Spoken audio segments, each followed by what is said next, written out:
Hello everyone, my name is Shane Po Chang and my student ID number is 220536 and 26. Today we're going to have an oral presentation and a case study of Mr. Mary Fnacht, which we have been known from the previous assessment in the first one. Alright, so we shall start from the question number 1. The pathogenesis of ischemic stroke and the risk factors related to Mr. Fnacht. As we have known, stroke is a common disease in modern history. The main two types of strokes are ischemic and hemorrhagic stroke. Ischemic stroke contributes 80% of total occurrence of the disease. The definition of ischemic stroke is a neurological outburst caused by impaired or lack of perfusion in the circulation, causing inadequate blood supply into the brain. Multiple materials constitute the risk factors of ischemic stroke. Kuriakose and Shell 2020 have outlined some risk factors of stroke in their study, including the non-modifiable factors and the modifiable factors. The non-modifiable factors including age, sex, race, genetic, history of TIA, which is transient ischemic attack, which is similar like a small ischemic stroke. The modifiable factors including hypertension, high blood pressure, smoking, alcohol and drug abuse, physical activity, hyperlipidemia, which is hypercholesterol, diet, patient may having a high dose of oil or reversible fats, and diabetes mellitus background, and atrial fibrillation. So we come to the next screen, which is related to the risk factors that Mr. Mary Fnacht carries.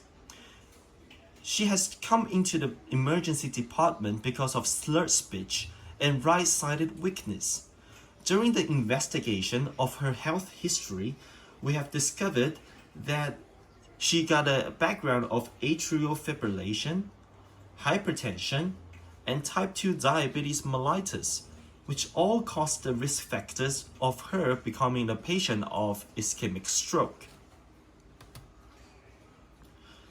Question number 2 are related to the definition of ischemic penumbra and the importance of timely reperfusion therapy related to Mr. Fnacht.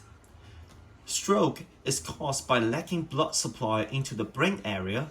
The injured area of the brain is called penumbra and will be the key target for medical professionals to treat when handling the patient. The importance of immediate reperfusion therapy is trying to re-establish the blood supply into the injured area to minimize the risk of irreversible damages. Moreover, Mr. Fnacht was brought into the emergency department at 9:30. However, she has been showing symptoms of right-sided weakness since 5:30. The 4-hour gap could potentially generate a significant impact on the deterioration of Mr. Fnacht. In short, every second matters. As we come into the third question, we're going to discuss some of the nursing responsibilities related to the specific medication. So first, we're going to discuss a medication called Alteplase. As we have known, Alteplase is a fibrinolic agent. When giving this medication, we should avoid intramuscular injection, rigid catheters. So that's why before every intravenous administration, we should always check the VIP score or the catheter. Non-essential patient handling. While moving the patient, it might potentially hurt its tissues or other parts of the body. As giving this medication, it increases the possibility of bleeding. Second, we're going to talk about heparin. As we know, heparin is an anticoagulant agent. When giving this medication, we should avoid intramuscular injection.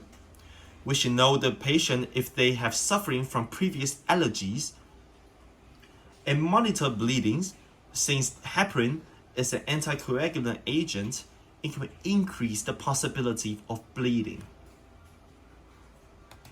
Third, we're going to talk about labetalol.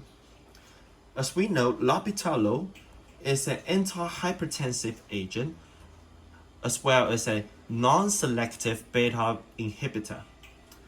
When giving this medication, we should monitor patients' OBS, including heart rate, blood pressure, and we should not be giving patients with cardiac failure history. And last but not least, we should always know the history of their allergies. The fourth one we're going to talk about is the insulin NovoRapid subcutaneous. When giving the insulin NovoRapid, we should always check the BGL, which is the blood glucose level. We definitely don't want to give insulin to someone who has a low blood sugar level.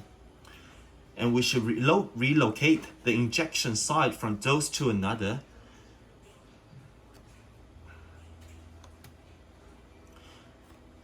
As we come to the last questions of the article, we're going to talk about one common diagnosed procedure and the following nursing responsibilities.